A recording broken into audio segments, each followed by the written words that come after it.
یہاں بھی کہیں کسی اور راستے کا ادنا سا بھی اشارہ اتنی واضح آیت ہے نہیں ملتا. بخاری مسلم کی حدیث, آپ صلی اللہ علیہ وسلم نے فرمایا یا معشر الشباب من استطاع منکم الباءۃ فلیتزوج, تم میں جو نکاح کی طاقت رکھتا ہے اسے چاہیے کہ وہ نکاح کر لے. فإنہ اغض للبصر واحسن للفرج, اس سے نظر جھک جائے گی, شرمگاہ محفوظ ہو جائے گی. ایک روایت میں فإنہ لہ آگے ہے ومن لم یستطع فعلیہ بالصوم, جس میں روزوں کی, جس میں نکاح کی طاقت نہیں ہے. طاقت نہ ہونے کا مطلب ابھی بتا رہا ہوں پھر میں, کیونکہ ہر آدمی یہ سمجھتا ہے مجھ میں نکاح کی استطاعت نہیں ہے, یہ مسلط کر لیا ہر آدمی نے اپنے لیے. اس کے بعد اللہ نے کیا فرمایا, نبی نے کیا فرمایا کہ اگر نکاح نہیں کر سکتا, استطاعت نہیں ہے, فعلیہ بالصوم, کثرت سے روزے رکھے. یہاں بھی کسی اور راستے کی طرف ذرہ برابر بھی اشارہ بولو بھائی نہیں دیا. اس کا مطلب یہ اللیگل ہے اسلام میں, یہ اللہ حرام ہے, ناجائز ہے.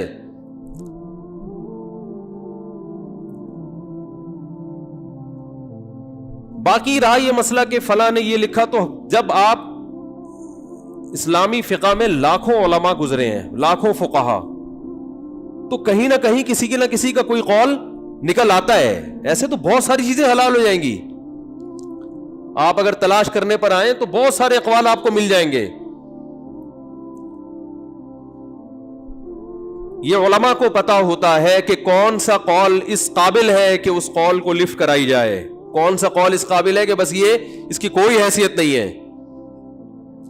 امام احمد ابن حنبل کی طرف نسبت کی جاتی ہے قول کی, لیکن جو حنبلی علماء ہیں, امام احمد ابن حنبل ایک ایسے فقیہ ہیں جن کے بہت سارے مسئلوں میں دو دو تین تین اقوال ملتے ہیں.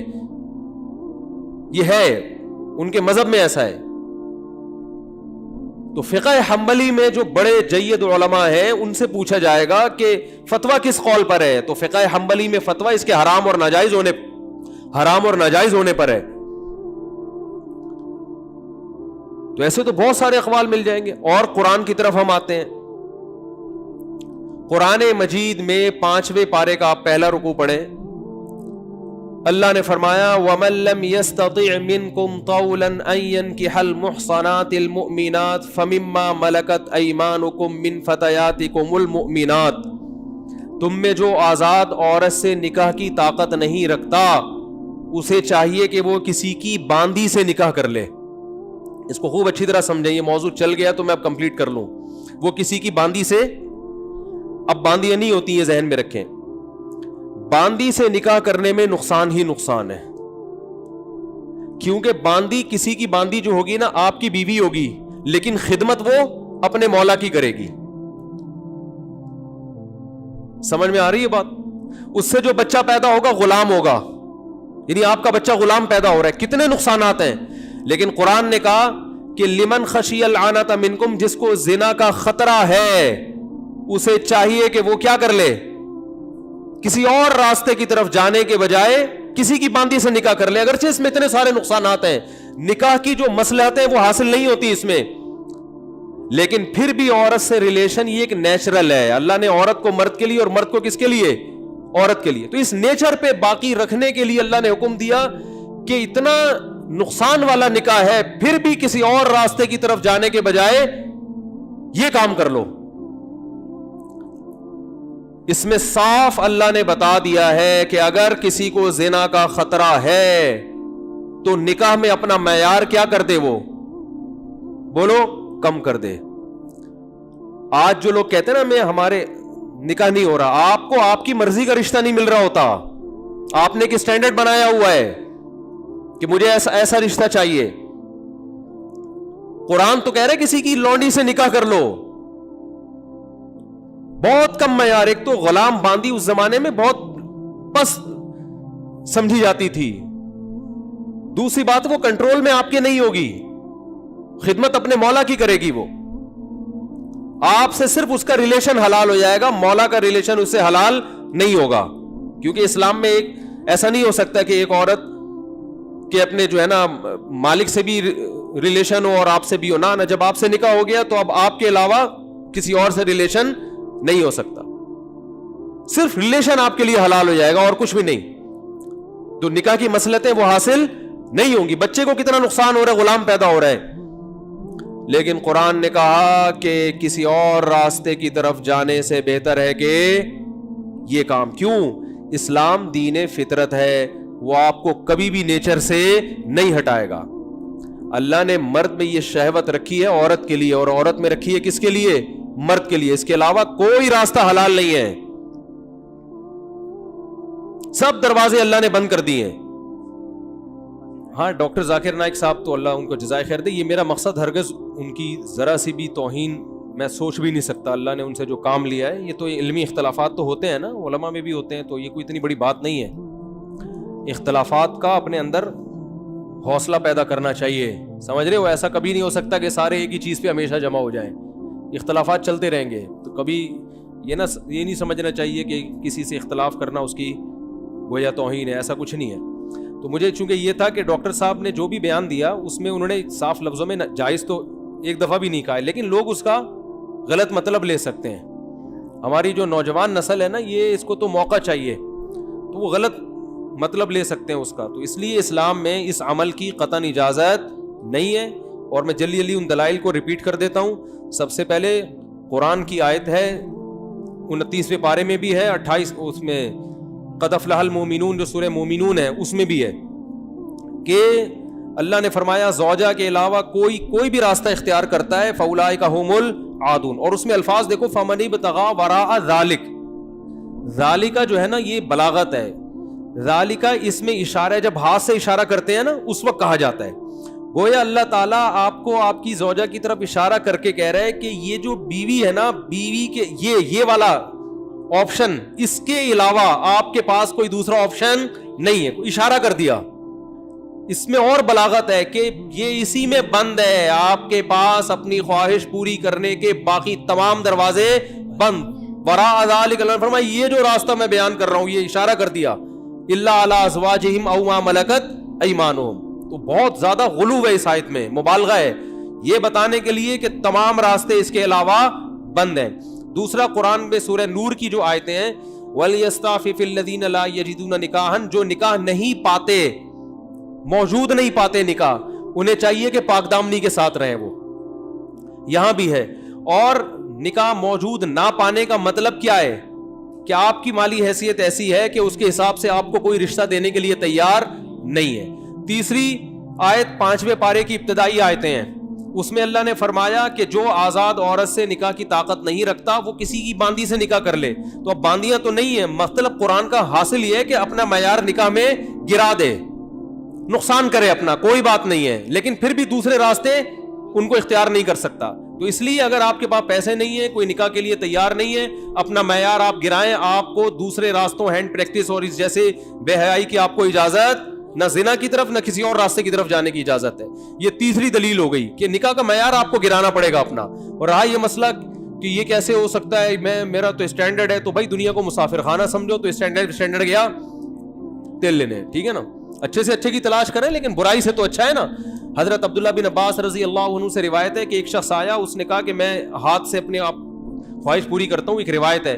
تو حضرت عبداللہ بن عباس نے نفرت سے منہ پھیر لیا اور فرمایا کہ تو باندھی رکھ لیتا, یہ تیرے لیے زیادہ بہتر. تو یہ تیسری دلیل ہو گئی. چوتھی دلیل صحیح حدیث ہے حضرت عثمان بن مظعون رضی اللہ تعالی عنہ کی. وہ فرماتے ہم سفر میں ہوتے تھے, بیوی سے دوری ہم پہ بہت شاق گزرتی تھی, ظاہر زنا میں پڑنے کا خطرہ تھا. تو ہم نے نبی سے اجازت لی کہ ہم اپنے آپ کو خسی کر دیں, اپنی جو خواہش ہے وہ کیا کر دیں, ختم. کوئی ایسی دوا کھائیں, کچھ بھی کر لیں, آج کل آپریشن بھی ہوتا ہے. تو لو اجازنا لاختصینا, حدیث کے الفاظ ہے, اتنی ٹینشن میں تھے ہم کہ اگر نبی ہمیں اجازت دیتے تو ہم اپنے آپ کو خسی کر لیتے, لیکن نبی نے اس کی پرمیشن نہیں دی. اب دیکھو صحابی رسول اتنی شدید ٹینشن میں بھی اس کا حل یہ نہیں تلاش کر رہے کہ ہاتھ سے اپنے آپ کو مطمئن کر لیں, اتنی شدید ٹینشن میں بھی. اگر اس کی اسلام میں ذرہ برابر بھی گنجائش ہوتی تو ذرا سے تو اشارہ ملتا نا, صحابہ کر لیتے یا ان کو اشارہ دے دیا جاتا کہ بھائی اپنے آپ کو خسی کرنے کی پر آ گئے ہو, اپنی اللہ کی تخلیق کو تبدیل کر رہے ہو, تو اس سے بہتر ہے کہ تم اپنی تسکین کر لو اس طریقے سے. اس کی پرمیشن کا کہیں تذکرہ نہیں ملتا. اس کا مطلب ہے کہ اس نبی نے وہاں کیا فرمایا صحابی کو؟ نہانا عن التبتل، نبی نے فرمایا نکاح سے دور بھاگنے سے منع کیا. تو فرمایا نا نا نا نا نا تزوج الودود الولود، فرمایا یہ اللہ نے خواہش اس لیے رکھی ہے کہ تم نکاح کی طرف کیا ہو جاؤ؟ مجبور ہو جاؤ. یہ کتنے دلائل ہو گئے؟ بولو نا بھائی، 4 دلائل ہو گئے. اور بھی بہت کچھ ہے اس پہ بولنے کے لیے، میں مختصر بات سمیٹ رہا ہوں. اصل میں لوگ جو یہ کہتے ہیں نا کہ یار ہم مجبور ہیں تو کیا کریں ہم، یہ تو خواہش اتنی جب مسلط ہو جاتی ہے ہمارے اوپر، یہ تو اس سے جسم کو بھی نقصان ہوتا ہے، مینٹلی بھی آدمی ڈسٹرب ہوتا ہے. تو یاد رکھو یہ اللہ نے آپ پر اتنی زبردست خواہش اس لیے مسلط کی ہے تاکہ آپ نہ چاہتے ہوئے بھی شادی پر مجبور ہو جائیں. اور شادی میں فطرت آپ کے دلائل ماننے کے لیے تیار نہیں ہے. یہ جو آتے ہیں میرے پاس پیسے نہیں ہے تو ایکچولی ابھی ایجوکیشن، ایکچولی ابھی یہ، فطرت اس چیز سے متاثر نہیں ہے. فطرت کہتی ہے آپ کے دلائل کیا ہیں؟ غلط ہیں.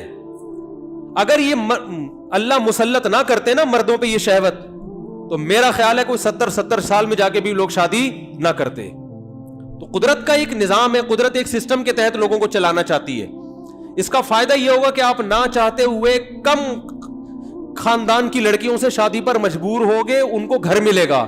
اگر مجزنی کی اجازت دے دی جائے، مجھے تھوڑی لینگویج صاف استعمال کرنی پڑ رہی ہے، بہت معذرت، مجبوری ہے. اگر اس کی اجازت دے دی جائے تو لوگ نکاح میں کیا کریں گے؟ تاخیر. نقصان کس کا ہوگا؟ لڑکیوں کا. لڑکیاں بھی پھر ہینڈ پریکٹس کریں گی، جو کہ کر رہی ہیں، وہ بھی مجبور ہوں گی. تو اسلام نے آپ پر، اللہ نے آپ کے اوپر یہ شہوت اسی لیے مسلط کی ہے کہ یہ آپ کا یہ آپشنل نہیں رہے نکاح، بلکہ آپ کی باڈی کی ریکوائرمنٹ بن جائے کہ بھئی یہ تو کرنا ہی کرنا ہے. اور اس کا فائدہ کس کو ہوگا؟ عورت کو. بات آ رہی ہے سمجھ میں؟ اس کا گھر بسے گا. تو اگر اس کی اجازت دے دی جائے، بھائی ایجوکیشن کا ہے بھی تو، تعلیم ہے بھی تو، ایکچولی تو نتیجہ لڑکیوں کا کیا ہوگا؟ بیڑا غرق ہوگا، جو کہ ہو رہا ہے. آپ کہہ سکتے ہیں وہ بھی تعلیم حاصل کرے، ہم بھی حاصل کریں، تو بات یہ کتنی تعلیم حاصل کر لیں گی؟ اور اگر کر بھی لیں گی تو فطرت کا کوئی آلٹرنیٹ نہیں ہوتا، نیچر کا متبادل نہیں ہے. جو چیز آپ کی باڈی کی ریکوائرمنٹ ہے اس کو بہرحال پورا کرنا ہے. دیکھو اگر آپ کے پاس ایجوکیشن کی وجہ سے کھانے کا ٹائم نہیں ہے، آپ مصروف ہیں جس کی وجہ سے کھانے کا ٹائم نہیں ہے، تو کیا پیٹ آپ کو بھوک لگانا چھوڑ دے گا؟ ہے بھائی؟ یا کوئی ڈاکٹر یہ فتویٰ دے دے گا کہ چونکہ آپ کے پاس کھانے کا ٹائم نہیں ہے لہذا آپ اگر نہیں بھی کھائیں گے تو صحت کو نقصان نہیں ہوگا؟ کوئی بھی سمجھدار ڈاکٹر ہوگا وہ کہے گا بھائی آپ کے پاس ٹائم ہو یا نہ ہو آپ کے باپ کو بھی کھانا پڑے گا، کھانا پڑے گا آپ، ورنہ باڈی کا نقصان ہوگا. تو یاد رکھو جس طرح روٹی ضروری ہے مرد کے لیے، اسی طرح عورت، اور عورت کے لیے اسی طرح مرد ضروری، باڈی کی ریکوائرمنٹ ہے.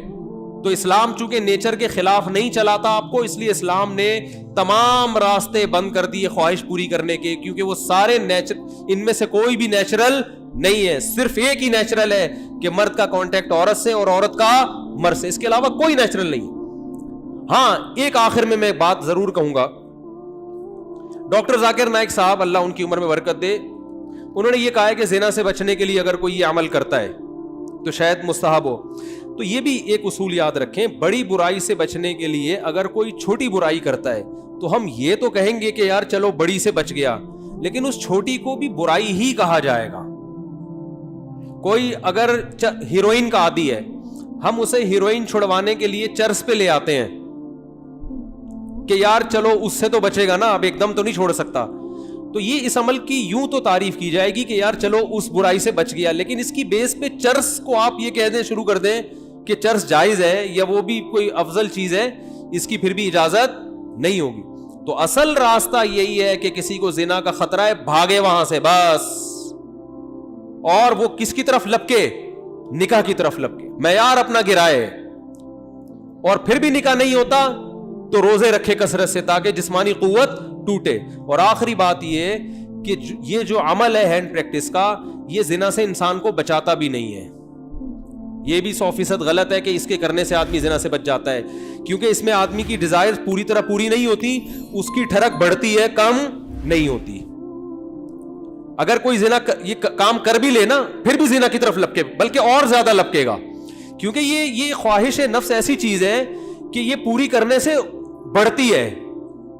آپ کے جو دل کی خواہش ہے نا، نفس کی خواہش، یہ پورا کرنے سے کم نہیں ہوتی بلکہ بڑھتی ہے. جو اپنے آپ کو روکتے ہیں تو ان میں تو کنٹرول میں رہتی ہے، جو نہیں روکتے ان کی کنٹرول سے باہر ہوتی ہے. یہ تو یہ حل بھی نہیں ہے، یعنی میڈیکلی بھی یہ حل نہیں ہے زنا سے بچنے کا کہ یہ کام کرو. جو جتنے بڑے بڑے زانی ہیں پہلے انہوں نے یہ کام کیا ہے، اس کے بعد جا کے زنا کی طرف گئے ہیں، اور جنہوں نے اپنے آپ کو اس عمل سے بچا لیا وہ زنا سے بھی بچے رہتے ہیں.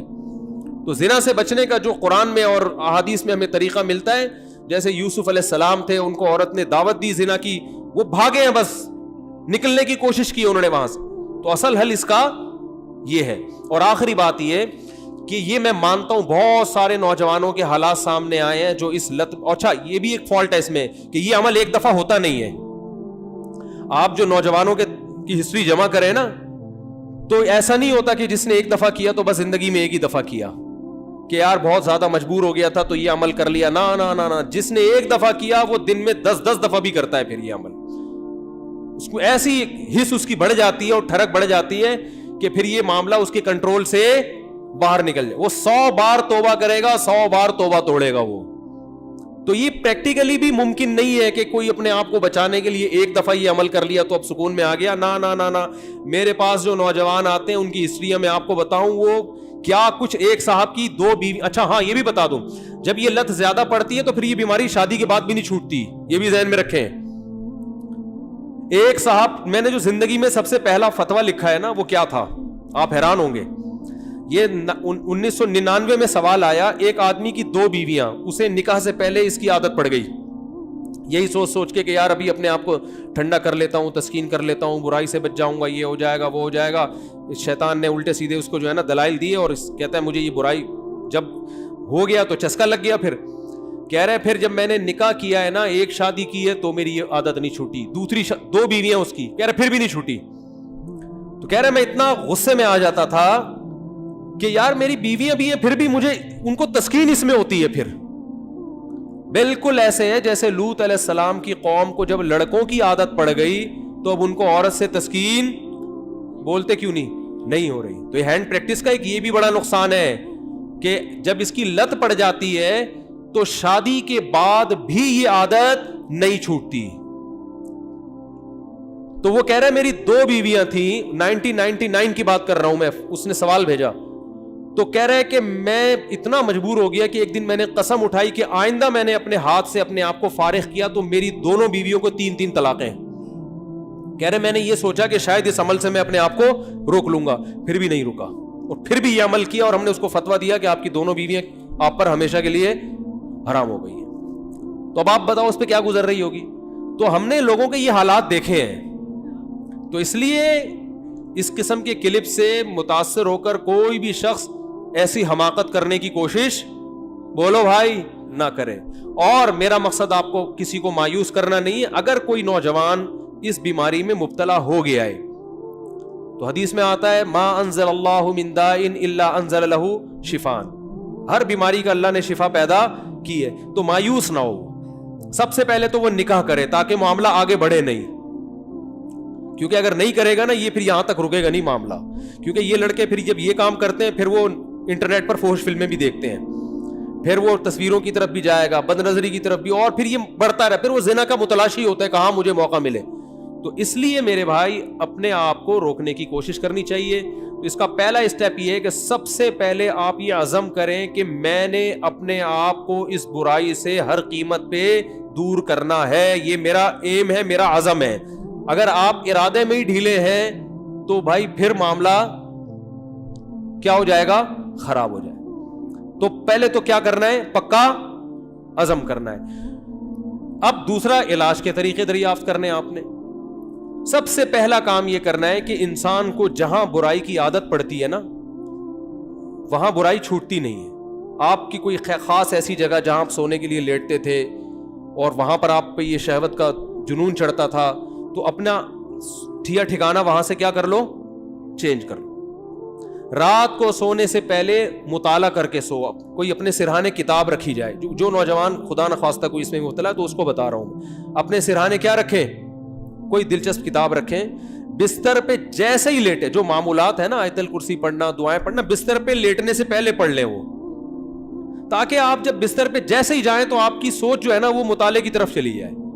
تو فوراً آپ نے کیا کرنا ہے, جیسے ہی سونے کے لیے لیٹے کتاب آپ کے پاس ہونی چاہیے, بستر پہ جاتے ہی آپ اس کتاب کا مطالعہ کرنا شروع کر دیں. انسان جیسے ہی لیٹ کے مطالعہ کرتا ہے اس کو نیند آ جاتی ہے, آپ سو جائیں گے, کیونکہ زیادہ تر نوجوانوں کے پر یہ اٹیک رات کے ٹائم ہی ہوتا ہے. دوسرا کام ہو گیا. تیسرا مسئلہ یہ ہو گیا کہ آپ کسی ڈاکٹر کو بھی بتائیں ماہر نفسیات کو, لیکن ماہر نفسیات سے کہیں کہ مجھے یہ برائی چھڑوانی ہے, کیونکہ ماہر نفسیات بعض دفعہ اور ڈال دیتے ہیں اس برائی میں. ایسے نفسیاتی ڈاکٹر بھی ہیں, وہ کہتے ہیں اس سے کوئی نہیں, ڈپریشن کا علاج ہے. اور بھائی ساری ڈپریشن کے اور بہت سارے علاج ہیں دنیا میں, وہ علاج وقتی ہے, جیسے سٹا لگانے سے نا وقتی طور پہ ٹھیک ہو جاتا ہے. تو اب یہ بے وقوفی ہے نا کہ سٹے لگا کے ڈپریشن کا علاج, اس سے ڈپریشن بڑھتی ہے, کم نہیں ہوتی. وقتی کم ہوگی, اگلے دن اس سے بڑا اٹیک ہوگا آپ کے اوپر, سارا دن پھر یہی کرتا رہے گا. ایسے ایسے لڑکے آ کے بتاتے ہیں کہ آدمی حیران ہوتا ہے, یار تمہاری ہڈیوں میں اتنا جوس کہاں سے آیا, تم مر کے ختم ہو جاؤ گے اللہ کے بندو. تو وہ یہی کرتے رہتے ہیں ڈپریشن. تو ماہر نفسیات بھی الو بن, سب کچھ سب کو نہیں پتا ہوتا. تو ماہر نفسیات سے بولیں کہ مجھے یہ برائی چھڑوانی ہے ایسی کی تیسی, آپ کے باقی افلاطونیاں بقراتیاں اپنے پاس رکھو, آپ یہ برائی مجھے کیا کرنی ہے. تو نفسیاتی بھی ٹوٹکے ہوتے ہیں, کچھ طریقے ہوتے ہیں. کوئی ماہر ڈاکٹر ہوگا انشاءاللہ آپ کو ایسے طریقے بتائے گا, ایسے ٹوٹکے بتائے گا, ایسی تدبیریں بتائے گا کہ آہستہ آہستہ یہ برائی آپ سے انشاءاللہ چھوٹ جائے گی. اور ایک اور کام, دعا بھی مانگنی ہے, کسی شیخ سے اصلاحی تعلق بھی قائم کرو, ان کو بھی بتاؤ اپنی بیماری.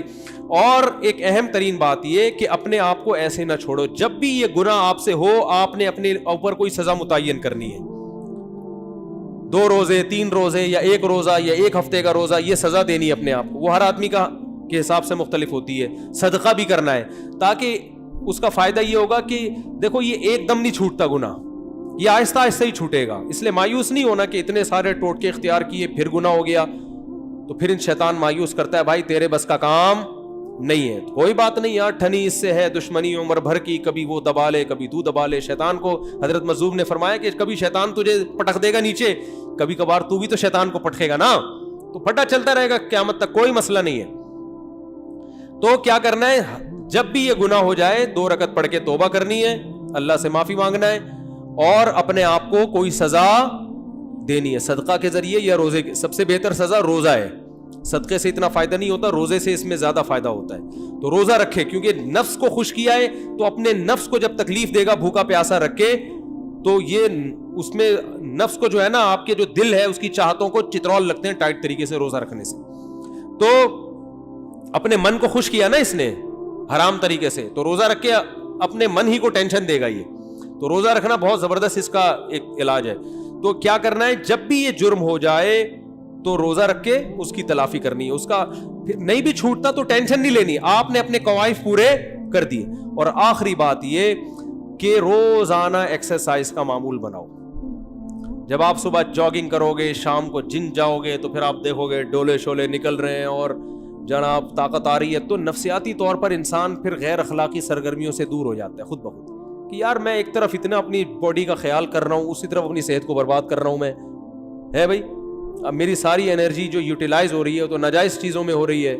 تو یہ لاشعوری طور پر جب انسان مفید کاموں کی طرف آتا ہے تو نیگیٹو سوچ اس کی خود بخود, بولتے کیوں نہیں بھائی, کبھی کسی ہیروئنچی کو جم جاتے ہوئے دیکھا آپ نے, وہ نہیں جاتا, کہتا ہے ابے جاؤ باڈی کی ایسی کی تیسی, مزہ تو آ رہا ہے نا چھٹا لگا لیں.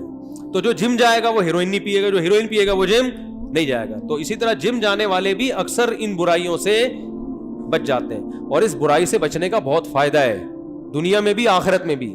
دنیاوی فائدے کیا ہیں وہ پھر کبھی انشاءاللہ کسی اور وقت بتائیں گے, اخروی فائدے تو ہیں ہی بہرحال.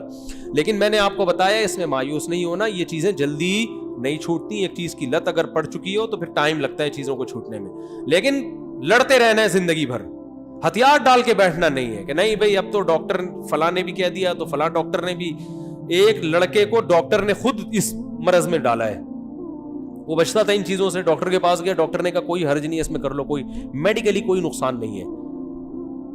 میڈیکلی بھی نقصان ہے, حقیقت ہے, یہ کہنا کہ میڈیکلی نقصان نہیں غلط ہے, اور ذہنی طور پر تو بہت نقصان ہے. دیکھو لوط علیہ السلام کی قوم جو برائی کرتی تھی اس سے میڈیکلی کوئی نقصان نہیں تھا, لیکن وہ بیچارے نکاح کے قابل رہے نہیں. وہ کہنے ما لنا فی بناتک من حق, اے لوط ہمیں عورت سے نکاح میں دلچسپی ہی ختم ہو گئی ہے. تو یہ کتنا بڑا نقصان ہے کہ نہیں ہے, تو جو لوگ لڑکوں کے عادی ہو جاتے ہیں ان کو عورت میں دلچسپی ختم. اب میڈیکلی تو سب کچھ صحیح ہے, آئرن بھی صحیح ہے اور جناب پوٹاشیم میگنیشیم سب کچھ صحیح ہے, تو باڈی کو تو کچھ بھی نہیں ہوا, کھوپڑی آؤٹ ہو گئی.